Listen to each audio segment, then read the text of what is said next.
Ukraine যুদ্ধের 2 বছর পেরিয়ে গেলেও এর ভয়াবহতা ক্রমেই নতুন রূপ নিচ্ছে। একসময় যেখানে কামান ও ট্যাঙ্কের গর্জন ছিল প্রধান অস্ত্র, সেখানে এখন যুদ্ধের মুখে বদলে দিচ্ছে ড্রোন প্রযুক্তি ও প্রযুক্তি নির্ভর যুদ্ধ কৌশল। ইউক্রেনের সামরিক বাহিনী এখন আর শুধু প্রতিরোধ সীমান্তে নয়, বরং তারা উচ্চ ক্ষমতা সম্পন্ন ড্রোনের মাধ্যমে রাশিয়ার অভ্যন্তরেও হামলা চালাচ্ছে।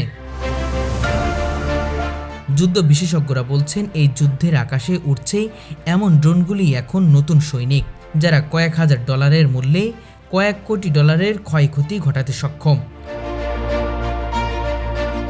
ড্রোন যুদ্ধ এখন শুধু সামরিক কৌশল নয়, বরং ইউক্রেনের প্রতিরোধের প্রতীক হয়ে দাঁড়িয়েছে। রাশিয়া ইউক্রেন উভয় পক্ষে যুদ্ধক্ষেত্রে ড্রোন ব্যবহারে প্রতিযোগিতায় নেমেছে।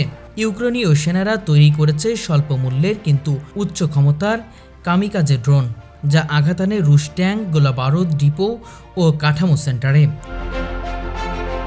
যুদ্ধক্ষেত্র জুড়ে এখন প্রতিদিনই দেখা যাচ্ছে ড্রোনের গুঞ্জন শব্দ ও বিস্ফোরণের ঝলকানি। যুক্তরাষ্ট্রের প্রতিরক্ষা দপ্তর পেন্টাগন সম্প্রতি জানিয়েছে, ইউক্রেনে নতুন ড্রোন স্ট্যাটিং প্রোগ্রাম চালু করা হয়েছে, যা ভবিষ্যতের যুদ্ধনীতিতে বিপ্লব আনবে।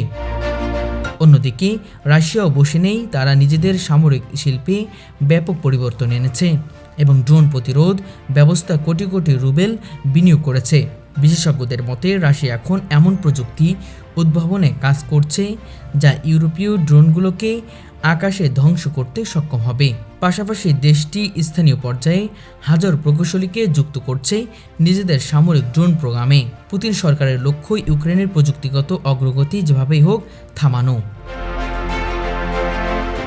এদিকে ইউক্রেনের প্রেসিডেন্ট ভলোদিমির জেলেনস্কি জানিয়েছেন, তাদের কাছে এখন যুদ্ধ মানে উদ্ভাবন।